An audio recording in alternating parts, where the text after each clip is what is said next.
itu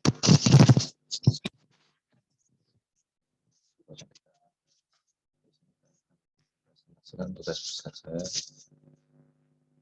pada matkul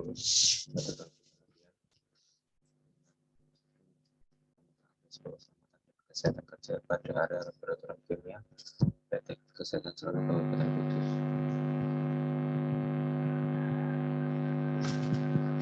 Pertama itu latar belakang.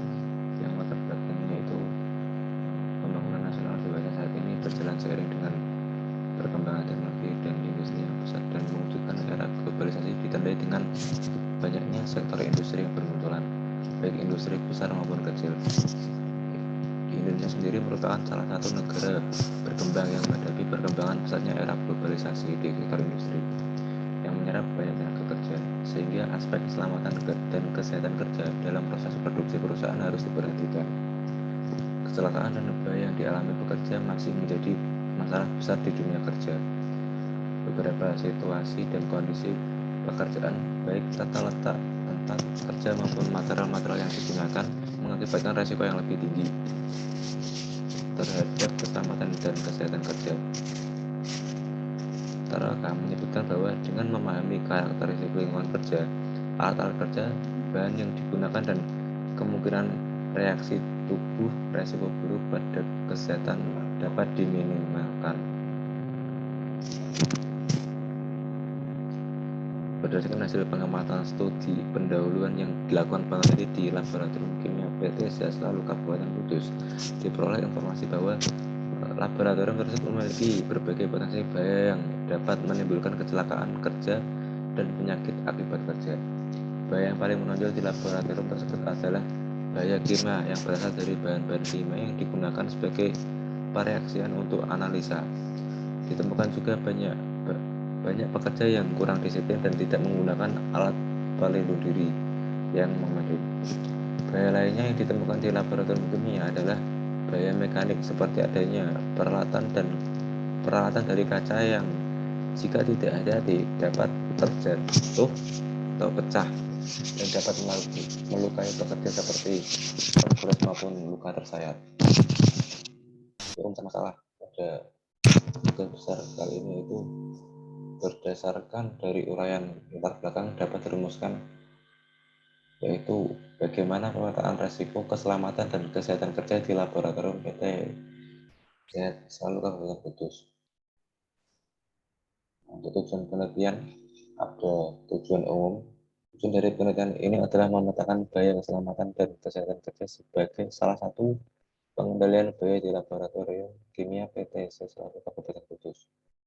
Untuk tujuan khususnya, pertama yaitu menjelaskan proses kerja laboratorium kimia PT Selalu Kabupaten Kudus. Yang kedua, mengidentifikasi bahaya dan risiko keselamatan dan kesehatan kerja di laboratorium kimia PT Selalu Kabupaten Kudus dengan metode risk assessment. Yang ketiga, melakukan penelitian risiko dengan menentukan tingkat kemungkinan atau level konsekuensi dan paparan dari risiko keselamatan pada area laboratorium kimia PT Selalu Kabupaten Kudus.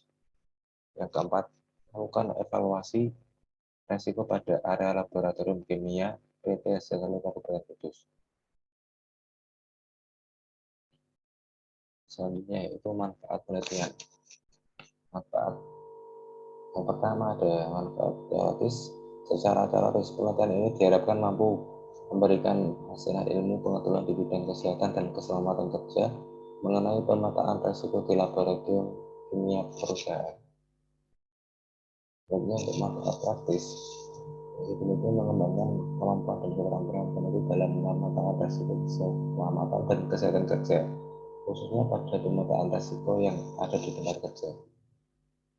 Untuk manfaat bagi perusahaan, penelitian ini dapat digunakan sebagai bahan pertimbangan untuk membantu upaya meningkatkan pengelolaan keselamatan dan kesehatan kerja, khususnya dalam mencari solusi terhadap masalah bahaya yang timbul serta menemukan alternatif pencegahan kecelakaan dan pengendalian bahaya pada pekerja laboratorium kimia di PT Selalu Kabupaten Kudus.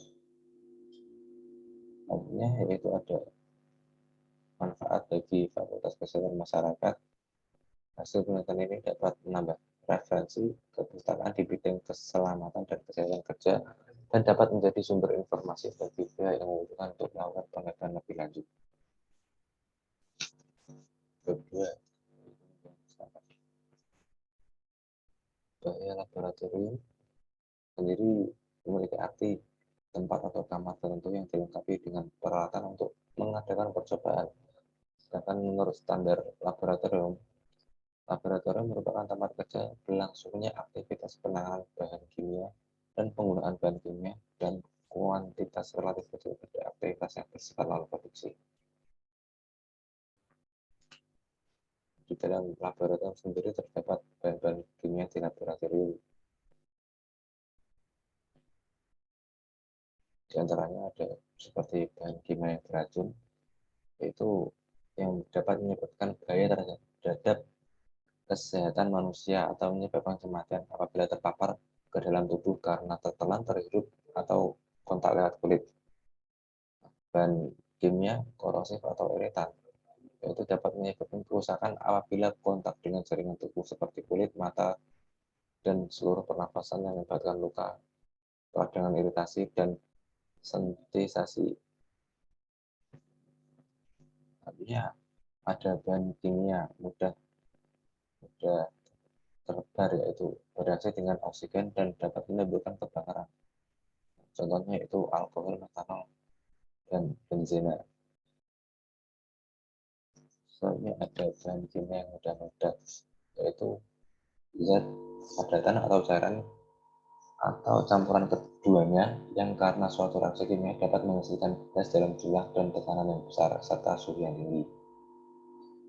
Selanjutnya ada bahan kimia oksidator, yaitu bahan kimia yang dapat menghasilkan oksigen dalam penguraian atau reaksinya dengan senyawa lain serta dapat menimbulkan kebakaran. Contohnya seperti permanganat, hidrogen peroksida. Lalu ada bahan kimia reaktif terhadap air, yaitu bahan kimia yang mudah bereaksi dengan air menghasilkan panas dan atau gas yang mudah terbakar. Selanjutnya ada bahan kimia reaktif terhadap asam, yaitu bahan kimia yang mudah bereaksi dengan asam dan menghasilkan panas serta gas yang mudah terbakar atau beracun dan korosif. Selanjutnya ada, setelah bahan-bahan yang ada di laboratorium, ada juga aspek pengkomunikasian bahaya di laboratorium.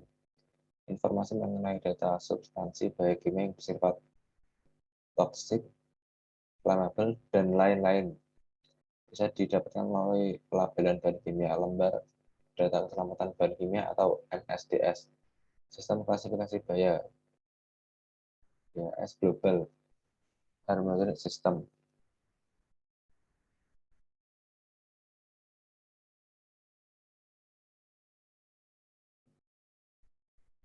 Untuk standar pengkomunikasian bahaya menyarankan manufaktur atau produsen dan distributor bahan kimia bahaya untuk menyediakan MSDS bagi pengguna yang berisi tentang informasi terkait bahaya dari bahan kimia serta informasi lainnya. Adapun informasi umum yang bisa ditemukan dalam MSDS yaitu yang pertama, nama bahan kimia yang berisi tentang nama bahan produk itu. Yang kedua, produsen, yaitu data tentang produk bahan kimia yang meliputi alamat, kontak telepon atau email guna memudahkan pengguna dalam menghubungi produsen untuk mendapatkan informasi tambahan terkait bahan kimia. Yang ketiga, informasi bahan kimia yang berisi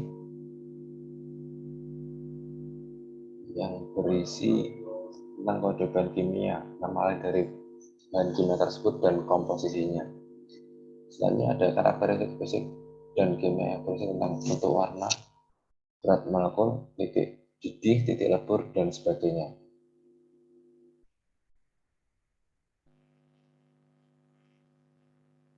Selanjutnya ada GHS atau Global Harmonic System. Sistem pengklasifikasian dan pelabelan bahan kimia merupakan suatu sistem yang bersifat internasional untuk mengklasifikasikan dan pengkomunikasian bahaya.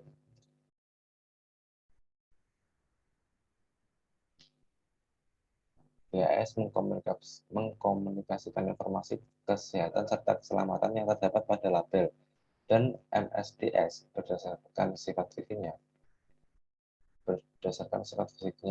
bahaya kesehatan dan bahaya lingkungan, memberikan sinyal dalam bentuk kata-kata. Misalnya ada label standar mengharuskan produsen dan importer bahan kimia untuk memberikan label peringatan bahaya pada kontainer atau ada tempat bahan kimia yang terdiri dari nama bahan kimia, konsentrasi, purity, tanggal bahan kimia tersebut dikemas. Informasi mengenai bahan dan tindakan pencegahan saat pemakaian. Label bahan kimia harus tahan air dan menggunakan tinta tahan air juga. Kemudian ada fasilitas keselamatan. Laboratorium kimia atau tempat kerja yang memakai bahan kimia harus menyediakan fasilitas keselamatan seperti safety shower, airways fountain, alat pemadam api ringan atau APAT, ventilasi yang memadai, bak cuci, dan juga tempat pembuangan limbah yang sesuai. Semua fasilitas keselamatan tersebut harus tersedia pada lokasi yang mudah dijangkau, mendapatkan perawatan yang baik, dan dilakukan pengujian atau pengecekan secara rutin. Selanjutnya ada manajemen risiko keselamatan dan kesehatan kerja. Manajemen risiko itu sendiri suatu proses yang terdiri dari langkah-langkah yang telah dirumuskan dengan baik, mempunyai urutan, dan membantu dalam pengambilan keputusan yang lebih baik dengan melihat risiko dan dampak yang dapat ditimbulkan. Metode manajemen risiko yang sistematis terdiri dari menetapkan konteks, mengidentifikasi, meneliti, mengevaluasi, perlakuan, monitoring, dan mengkomunikasikan risiko yang berhubungan dengan aktivitas apapun. Proses manajemen risiko harus dilakukan secara komprehensif dan merupakan bagian tidak terpisahkan dari manajemen proses. Adapun gambar detail pada proses manajemen risiko sebagai berikut. Metode analisis yang digunakan dapat bersifat kualitatif, semi kuantitatif, dan kuantitatif, dan kombinasi ketiganya.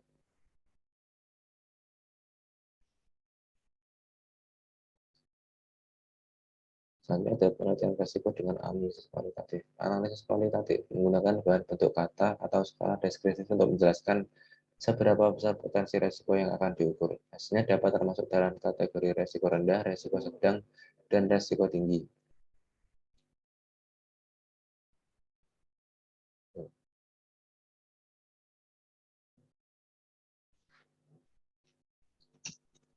Selanjutnya, penelitian risiko analisis semi kuantitatif.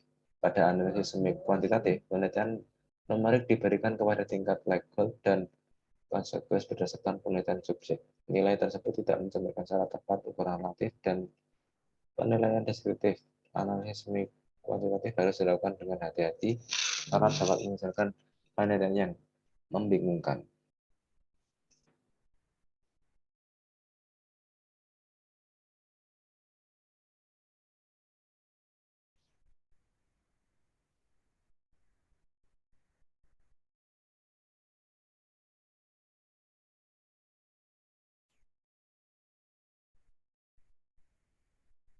Selanjutnya ada penelitian tingkat risiko.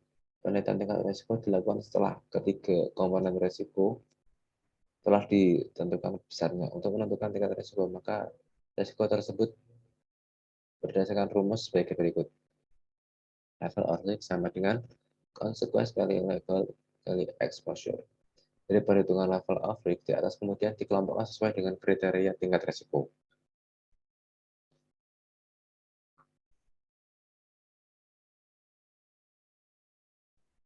Selanjutnya ada pemetaan risiko atau risk mapping. Peta merupakan gambaran atau lukisan seluruh atau sebagian gambar dari permukaan bumi yang digambarkan pada bidang datar yang diperkecil dengan menggunakan skala tertentu dan dijelaskan dengan bentuk simbol dan dibuat mengikuti ukuran sama luas, sama bentuk, sama jarak, dan sama arah.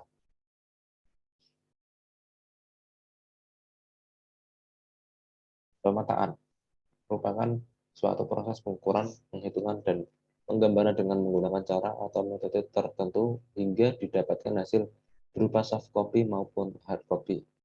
Peta yang berbentuk data spesial vektor maupun raster.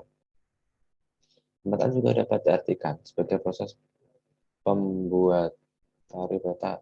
Tujuan utama pemetaan adalah untuk menyediakan deskripsi dari suatu fenomena geografis.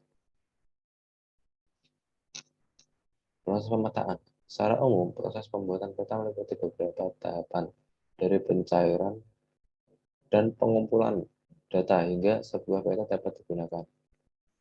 Proses atau tahapan pemetaan. Yang pertama itu tahapan pencarian dan pengumpulan data. Adapun beberapa cara dalam mencari data atau juga mengumpulkan data yaitu yang pertama dilakukan secara langsung, dapat melalui metode konvensional yaitu meninjau secara langsung ke lapangan di mana daerah tersebut akan dijadikan objek dari peta tersebut. Dapat pula dilakukan secara fotogrametri yaitu dengan metode foto udara yang dilakukan dengan memotret kenampakan alam dari atas dengan bantuan pesawat dengan jalur khusus menurut bidang objek maupun melalui satelit. Selanjutnya tahapan secara tidak langsung. Data yang diperoleh dari pencarian data secara tak langsung ini disebut dengan data sekunder. Dengan peta yang digunakan sebagai dasar pemetaan perkara lain disebut sebagai peta dasar.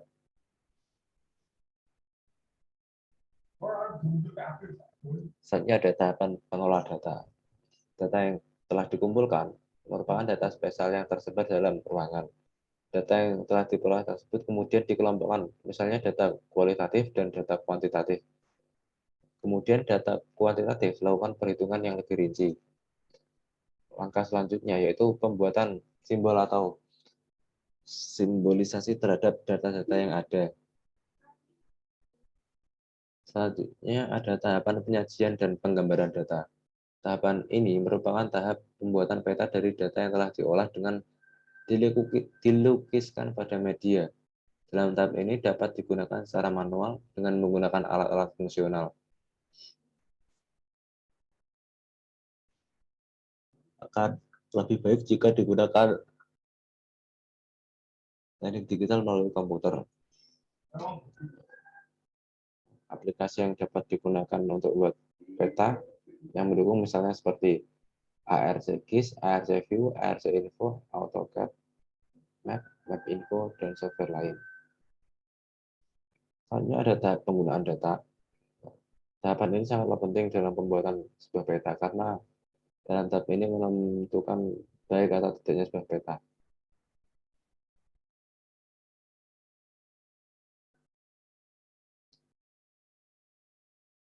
Selanjutnya ada alat peraga dan alat pelaporan hasil penelitian.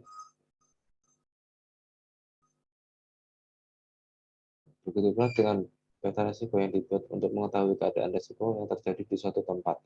Peta risiko digunakan alat pelaporan dari hasil penelitian mengenai identifikasi bahaya atau risiko yang terjadi di suatu tempat. Selanjutnya ada kerangka teori.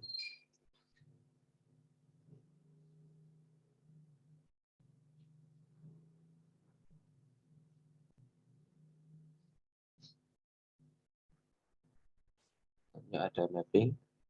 Di antara ada variabel, definisi operasional,